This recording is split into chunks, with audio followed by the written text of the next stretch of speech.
Good morning. আশা করব তোমরা সবাই খুব ভালো আছো আর সুস্থ আছো। আমিও খুব ভালো আছি। আজ হচ্ছে 9th জুন, মঙ্গলবার। বাজে এখন ওই সকাল 7টা। খানিকক্ষণ আগে ঘুম থেকে উঠে ফ্রেশ হয়ে টুকটাক কাজকর্ম সেরেই এখন এসছি। কালকে সারাদিনের কিছু টুকটাক বাসন ছিল যেগুলো আমার মাজার। চায়ের কাপ, দুধ খাওয়া হয়েছে, দুধের কাপ, ফ্রাইং প্যানে যা যা রয়েছে চায়ের বাসন, তো সেগুলো এখন মাজবো। এখন অবধি জামা ছাড়িনি, আর এই অবস্থাতেই আমি পুরো ঘেমে তদ্দরিয়ে ঘেমে অবস্থা খারাপ। যা গরম পড়েছে। তোমাদের মধ্যে একজন কমেন্ট করেছো, হাসিও পাচ্ছে কমেন্টটা, কিন্তু সে আমাকে সবসময় খারাপ কমেন্টই করে। এমন না যে এটা নিয়ে শুধু বলেছে, সবসময় মানে ভিডিওর মধ্যে উনি ভিডিও দেখতেই আসে যে কী কী খারাপ আছে, কী নিয়ে আজকে খারাপ বলা যায় আর কি। তো সেখানে বলছে এই যে চলে এসছে ওয়েদার ফোরকাস্ট। সত্যিই তাই, কি বলবো বলো তো, যা গরম পড়েছে এইটা ছাড়া মুখ থেকে যেন আর কোনো কথাই বেরোচ্ছে না। যাই হোক, এই কাজটা হয়ে গেলে আমি গা ধুতে যাব। তাতান যাচ্ছে যোগা ক্লাসে।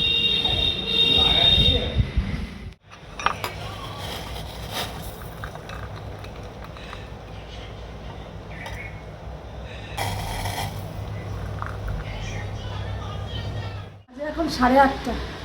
এই 8:30টার সময়ই রোদের কি ঝলকানি। যাই হোক, কালকে একটু ঠান্ডা হাওয়া দেওয়াতে ওইটুকু সময় একটু ঠিকঠাক হয়েছিল, কিন্তু আবার যেই সেই। এখানে কাঁচা ধোয়া হয়ে গেল, আর ইন্দ্র এই জাস্ট বেরোলো। দুজনে মিলে চা খেলাম, খাওয়া দাওয়ার পর একটু গল্পগুজব কথাবার্তা বলে ও বেরোলো। তাতান গেছে যোগা ক্লাসে। ও আসলে খাবারের ব্যবস্থা করতে হবে, তবে এখন রেডি করে রাখবো। ভাবছি আজকে একটু গোলা রুটি করবো। গোলা রুটি না ভাজতে প্রচুর সময় লাগে, ওই একটা একটা করে, কিন্তু এক এক সময় তো খেতেই হয়। তো সবজিগুলো সব রেডি করে রাখি। আটা দিয়ে করবো, ময়দা দিয়ে করবো না। গুলে রেডি করে রাখবো, ও আসলে গরম গরম ভেজে দেবো। তোমাদের মধ্যে একজন আমাকে কমেন্ট করেছো যে যখন লুচি পরোটা করো পুরোপুরি ময়দা দিয়ে করবে না, আটার ভাগটা বেশি দেবে, ময়দা কম দেবে, ইন্দ্রদাকে বলবে না। ও বাবা, ইন্দ্রদা ধুরন্ধর মানুষ এইসব ব্যাপারে, ও ঠিক বুঝে যাবে। শুধু ময়দার না আটা মেশানো, ও ঠিক বুঝে যাবে, তখন চেঁচামেচি করতে থাকবে। ওরকম ভাল লাগে না। যাকে চলো, রান্নাটা রেডি করে রেখে তারপরে আমার একটু ইউটিউবের কাজ আছে, ওটা করব। আর পূজা এখনো আসেনি, ও কিছুক্ষণ পরেই চলে আসবে। তো এখন ফ্রিজ থেকে সবজি বলতে ওই একটু গাজর, বিনস আর ক্যাপসিকাম দেবো, আর এদিকে হচ্ছে পেঁয়াজ আর কাঁচা লঙ্কা সব কিছু একসাথে ভালো করে ধুয়ে, ভালো করে ওই হ্যান্ড চপারটা আছে ওটাতে ভালো করে কুচিয়ে নেবো, মিহি কুচিয়ে নেবো, নিয়ে গোলা রুটি করবো। গোলা রুটিতে নর্মালি শুধু পেঁয়াজ লঙ্কাই দেয়, আর কিছু দেয় না। আর যখন তাতান আগে সব কিছু আমিষ টামিষ খেত, তখন আমি গোলা রুটির মধ্যে না 2টো ডিমও অ্যাড করতাম, তাহলে গোলা রুটি খুব সুন্দর ভালোভাবে উঠে যায়, মানে চাটুর মধ্যে আটকে থাকে না। যেহেতু আমি আটা দিয়ে করি, তো ময়দা দিয়ে করলে খুব সুন্দর উঠে যায়, কিন্তু আটা দিয়ে করলে না লেগে লেগে যায়, চাটুতে উঠতে চায় না। তো সেক্ষেত্রে আমি ডিম দিতাম, কিন্তু এখন তো আর ডিম দেওয়া যাবে না, তাতান খায় না। তো সেক্ষেত্রে আমি এখন ননস্টিক ফ্রাইং প্যানের মধ্যেই আটা দিয়ে গোলা রুটি করি, কারণ ননস্টিক ফ্রাইং প্যান ছাড়া আটা দিয়ে গোলা রুটি কিছুতেই উঠবে না। আমি করার চেষ্টা করেছি, একদম ছিঁড়ে ফেটে একাকার কাণ্ড হয়ে যায়। তো তাই জন্য ডিম যেহেতু দেই না, তাই জন্য চেষ্টা করি কি কিছু সবজি দেওয়ার। এই যে গোলা রুটির ব্যাটার খুলে রেডি করে রাখলাম, তাতান আসলে গরম গরম ভেজে দেবো। থাক এরকম। বেজে গেছে এখন 10টারও ওপরে। বেশ কিছুক্ষণ আমি আমার কাজ সারছিলাম, তারপরে তাতান এলো, এসে ফ্রেশ হয়েছে। এই এখন আসার পরেই বললাম করব, এখন বললো করো। তো তার জন্য এক এক করে এখন ভাজা শুরু করেছি। এই এক এক করে একটা করে গোলা রুটি ভাজতে গিয়ে আমার অবস্থা খারাপ। যা গরম পড়েছে গ্যাসের সামনে, তার মধ্যে খুব বেশি বাড়িয়েও করা যায় না, তাহলে তলায় ধরে যাবে, পুড়ে যাবে। কমিয়ে চেপে করতে হয় এক একটা গোলা রুটি, এই জন্যই বিরক্ত লাগে। তো যাই হোক, তাতান আবার একটু বাটার পছন্দ করে, পরোটা হোক গোলা রুটি হোক যাই হোক, তাতে বাটার পছন্দ করে। তো নর্মালি অল্প করে তেল দিয়ে গোলা রুটি ভেজে ওপর দিয়ে একটু বাটার দিয়ে ওকে একটা একটা করে দিচ্ছি। ও ওখানে প্রেত কথা শুনতে খাচ্ছে। আর ওরটা হয়ে গেলে তারপর আমি আমারটা ভাজবো। গোলা রুটি ভালো লাগে, কিন্তু ময়দা দিয়ে আরও বেশি ভালো লাগে। কিন্তু আমি সবসময় চেষ্টা করি আমার আর তাতানের জন্য যদি কিছু মানে এই টাইপের কিছু করতে, তাহলে ময়দাটা অ্যাভয়েড করতে আটা দিয়েই করার চেষ্টা করি। তাতান সকালের দিকে ওর পড়া থাকুক, যোগা থাকুক, যাই থাকুক, এসে হাত মুখ ধুয়ে খেতে দেবো, খাবে। খেতে ও ওই প্রেত কথা, এটা ওর একটা অভ্যাস হয়ে গেছে। তো ওইটা নিয়ে বসেছে, ওর খাওয়া হয়ে গেছে। গোলা রুটি রেডি করতে তো একদম সোজা, মনে হয় কি মাখি ঝামেলা নেই, গোলো ভাজও হয়ে গেল। কিন্তু এই একটা একটা করে ভাজতে যা সময় লাগে না, তার মধ্যে এই গরমের মধ্যে পুরো অবস্থা খারাপ। তাতানকে দিয়ে দিয়েছি, এটা আমার এটাই কাজ আছে। এখানে বাসন অগোছালো, রান্নাঘর অগোছালো, এখন এগুলো পরিষ্কার করবো, তারপর রান্নাঘরে ঢুকবো। সকালের খাওয়া দাওয়া সেরে রান্নাঘরটা পরিষ্কার করে নিয়েছি, বাসন গুছিয়ে। আর এখানে তাতানকে দিয়ে আসার সময় কিছু জিনিস আনিয়েছি।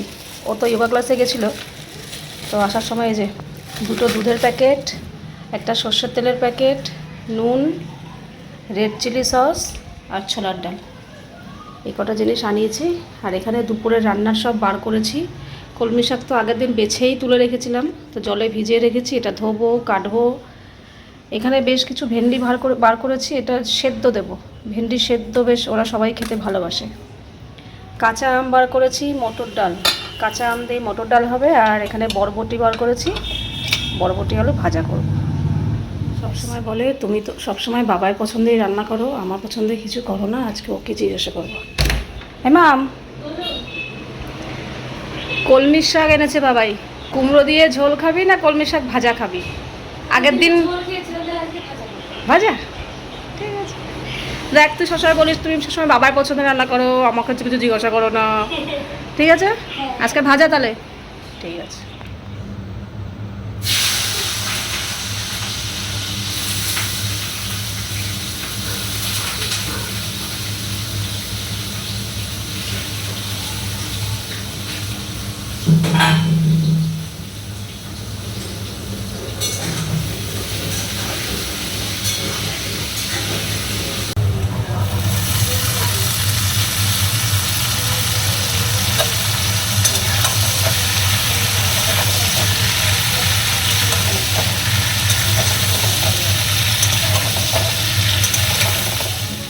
সব রান্না মোটামুটি হয়েই গেছে, সবার লাস্টে এই শাকটা ভাজবো।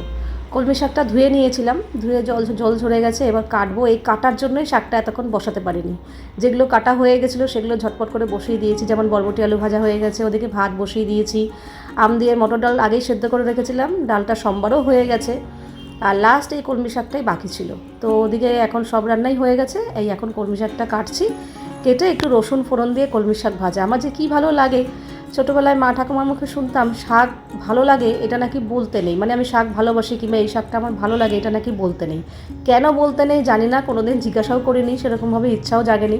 কিন্তু এখন মনে হয় যে সে শাক ভালোবাসি এটা না বলার কী আছে, কী জানি এর মধ্যে কোনো যুক্তি পাই না, কিন্তু কলমি শাক ভাজা আমার ভীষণ ভালো লাগে।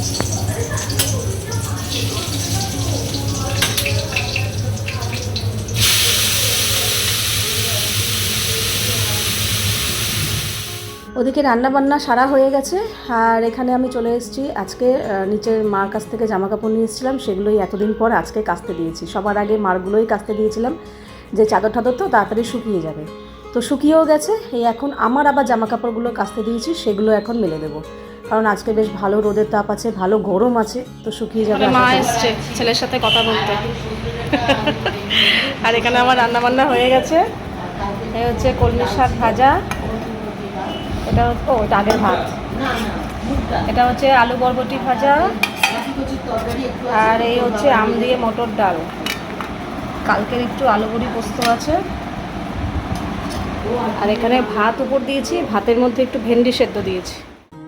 আজকে অ্যাকচুয়ালি আমি দুবার না, আজকে আমি 3বার মেশিন চালিয়েছি, ওয়াশিং মেশিন। প্রথমে তো মার জামা কাপড়গুলো কেচে মেলে দিয়েছিলাম, তারপরে আমার রোজের জামা কাপড়গুলো কেচে মেলে দিয়েছিলাম, তারপরে আবার দেখছি ইন্দ্রর বেশ কিছু 2-3টে জামা প্যান্ট জমে গেছে, আমারও নাইটি, কারণ বারবার তো নাইটি চেঞ্জ করছি না।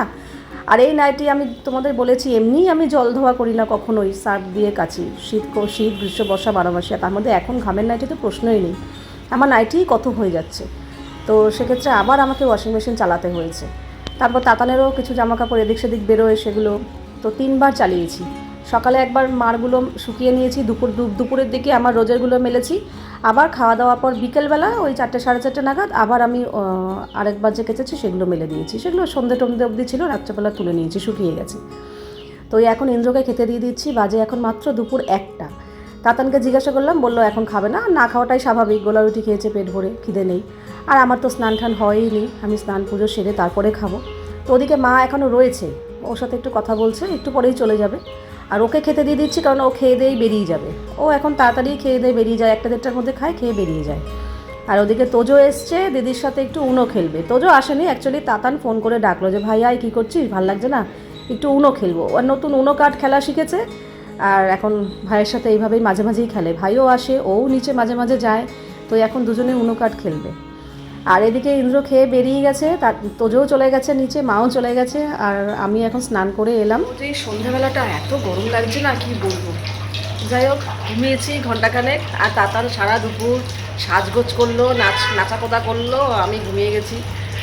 আর তারপরে এখন ঘুম থেকে উঠে ফ্রেশ হয়ে সন্ধ্যাবাতি দিয়ে এখন এসেছি রান্নাঘরে। বসবো না, সময় নষ্ট করবো না, এই সময় একটু হলেও বসে থাকি। এখন আমাকে করতে হবে, কালকে যে লতি আনা হয়েছিল সেই লতি কাটতে হবে এখন আমাকে। এই লতি কাটতে যে কী বিরক্ত লাগে, তেমনই খেতে হেভি লাগে। কচুর লতি খেতে খুব ভালো লাগে, কিন্তু এই ছাড়ানোটাই অনেক।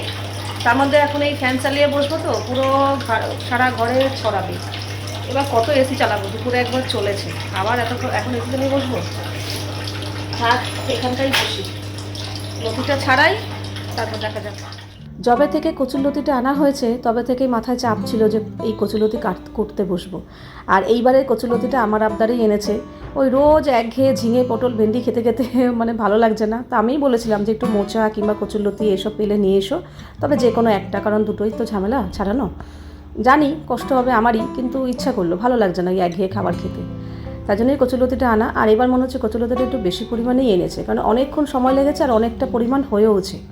তো কচুরলতি ছাড়াতে তো সময় লাগেই, আর তার মধ্যে এই কচুরলতি ছাড়াতে বসলে আমার সেই 2020 সালের কথা মনে পড়ে যায়। অনেকেই হয়তো জানো, আমার যারা পুরনো বন্ধু, আমার যখন কোভিড হয়েছিল তখন আমি এই কচুরলতিটাতেই আমার উপসর্গ, মানে কচুরলতি আগের দিন আমি করতে বসেছি, আর আমার কি শরীর খারাপ লাগছিল, মানে আমি আর পারছিলাম না, এতটা পরিমাণে শরীর খারাপ আমার এর আগে কখনো লাগেনি।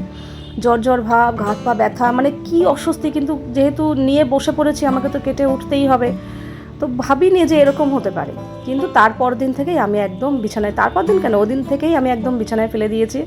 আর ওই সময় তো চলছিল কোভিড, মানে আর সেই কচুরলতি যখনই আনে না, যখনই কাটতে বসি, আমার সেই দিনটার কথা মনে পড়ে যায়, কিছুতেই ভুলবো না।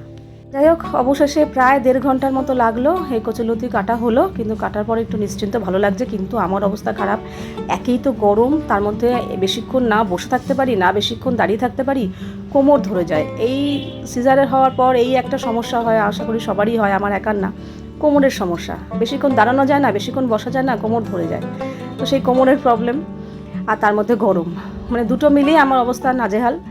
তো যাই হোক, তবু হলো, এটা মেন একটা কাজ সারা হলো। আর এদিকে ইন্দ্র চলে এসছে, আমিও কচুরলতি কেটে জাস্ট উঠেছি, ও একটু পরেই ঢুকে পড়েছে। তো আসার সময় আম নিয়ে এসছে, তো এই আমগুলো এখন জায়গা মতো রাখবো, রেখে দেখি রাতের কি খাবার ব্যবস্থা করব জানি না, ওকে জিজ্ঞাসা করি কি বলে দেখি। এই 7:30টার সময় লতি নিয়ে বসেছি, উঠেছি 9টারও পরে, অনেকক্ষণ সময় লাগলো, এটাই বিরক্ত লাগে, এছাড়া তো খেতে তো ভালোই লাগে। এই যে কাটা হয়ে গেলো, ব্যাস, আর কোনো ঝামেলা নেই, রান্না করতে বেশিক্ষণ লাগবে না। তো যাই হোক, লতি কেটে উঠে নিচটা পরিষ্কার করে মুছে টুছে বসিনি, তারপরে টুটু করে মানে এটা সেটা করছি। তো ইন্দ্রও ঢুকলো, বললো রুটি করো, আর ডিমের পোচ দিয়ে রুটি খাবে, আর ডাল সেদ্ধ।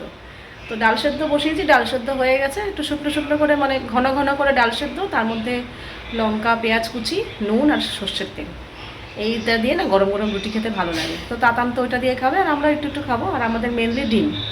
তো মানে ডিম বার করে রেখেছি, ডিমের পোঁচা রুটি, আমার আটা মাখাও হয়ে গেছে এই যে। কিন্তু আমার অবস্থা খারাপ, আমার পুরো ভেজা জামা, কিন্তু আর চেঞ্জ করলাম না, কারণ এই তো রান্নাবান্না সেরেই তো গা ধুতে যাবো, এইটুকুর জন্য আর চেঞ্জ করলাম না। সন্ধ্যায় হলে আমি আবার জামা পাল্টাতাম। দেখো তোমরা দেখেই বুঝবে, পুরো সামনেটা পেছনটা পুরো ভেজা, কী যে অস্বস্তি লাগছে না আমার, কি বলবো। এই রান্নাবান্না খাওয়া দাওয়া পাল্লা চুকিয়ে গা ধোবো, ধুলে আমি শান্তি পাবো। তো বেজে গেছে এখন 10:30, তো রুটি করে ফেলবো। তাতানের আবার ওদিকে অনলাইন ক্লাস চলছে, মানে বাংলা স্যার এক্সট্রা একটা ক্লাস নিচ্ছে। অন্য সময় না আমি তোমাদের বলি সব সময় যে রুটি করতে আমার কোনো আলস্য লাগে না, সে গরম হোক, বর্ষা হোক, শীত হোক, যাই হোক, রুটি আমি করতেও ভালোবাসি, আমি খেতেও ভালোবাসি। কিন্তু আজকে আমার কিছুতেই ভালো লাগছিল না, আমাকে দেখে বুঝতেই পারছো, ওপরে জামাটা পুরো ভিজে রয়েছে, কী যে অস্বস্তি লাগছিল না, মনে হচ্ছিলো কি সব ছেড়ে ছুড়ে ফেলে রেখে দিই, আমি গা ধুয়ে নিই। কিন্তু কাজ না সারা হলে তো গা ধুতেও পারবো না, তাই না? তুমি বললে বলে বুঝলাম। কি চাইছো? কোনটা গরম বললে? এই চাটুর উপর থালাটা রাখো, থালাটা গরম হয়ে যাবে। আমি দিতে চাইছি। কোচ, ডাল সেদ্ধ আর রুটি হয়ে গেছে। আমার একটা কুসুম ভেঙে গেছে, বলবো নিচ? হ্যাঁ, আমারটা তো দাও একটু। কি বলবো তুমি বলবো? হ্যাঁ, চুপ করে দেবে, দাও, এটা তো একটু দাও। বলবে?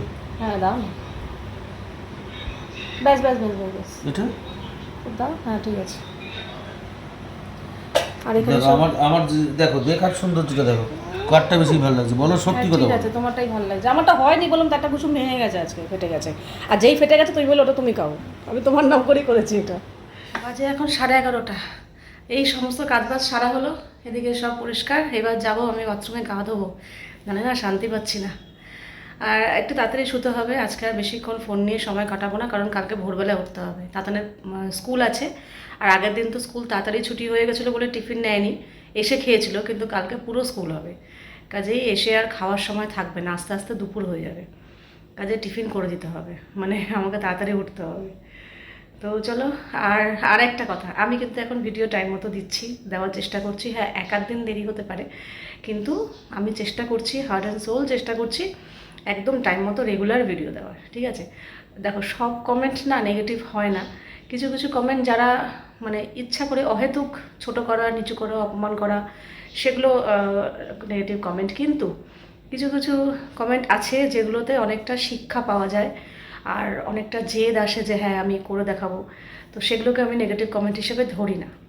তার মধ্যে থেকে একটা কমেন্ট বেশ কিছুদিন আগের ছিল, এখন না, যে যখন আমি একটু ইরেগুলার হয়ে গেছিলাম, যে রেগুলারই আমার ভিডিও দেরি হচ্ছে, তো তখনকার আসা একটা কমেন্ট অনেকেই করেছো, কিন্তু তার মধ্যে থেকে একজন বলেছো তুমি খুবই নির্লজ্জ মহিলা, রোজই ভিডিও দেরি করে দাও। এক আধ দিন দেরি হয় ঠিক আছে, কিন্তু তোমার তো রোজই দেরি, তোমার ইউটিউব ছেড়ে দেওয়া উচিত।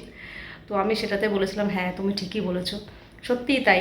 আমি যেই কাজটাতে নেমেছি সেই কাজের জায়গাটাকে আমাকে একটু সিরিয়াস নিতে হবে, একটু না অনেকটাই সিরিয়াস নিতে হবে। হ্যাঁ, এক আধ দিন অসুবিধা হলো, দেরি হলো, ঠিক আছে, সেটা মানা যায়, কিন্তু রেগুলার যদি এক জিনিস হতে থাকে তো সেটা ঠিক নয়। আর সে যে কমেন্টটা করেছো, সে নিশ্চয়ই ভালোবেসে আমার ভিডিও দেখো, আর টাইম মতো ভিডিও পাও না বলেই রেগে যাচ্ছ। তো এই ব্যাপারটা আমি বুঝতে পেরেছি। না হলে ভিডিও দিলাম না দিলাম, দেরি করে দিলাম তাড়াতাড়ি দিলাম, তাদের কোনো যায় আসবে না, যারা আমার ভিডিও দেখে না কিংবা ভালোবাসে না। কিন্তু যারা আমার ভিডিও দেখতে ভালোবাসে, তাদের এই ব্যাপারগুলো এফেক্ট করবে, যে আমি ভিডিও দিলাম না কিংবা দেরি করে দিলাম।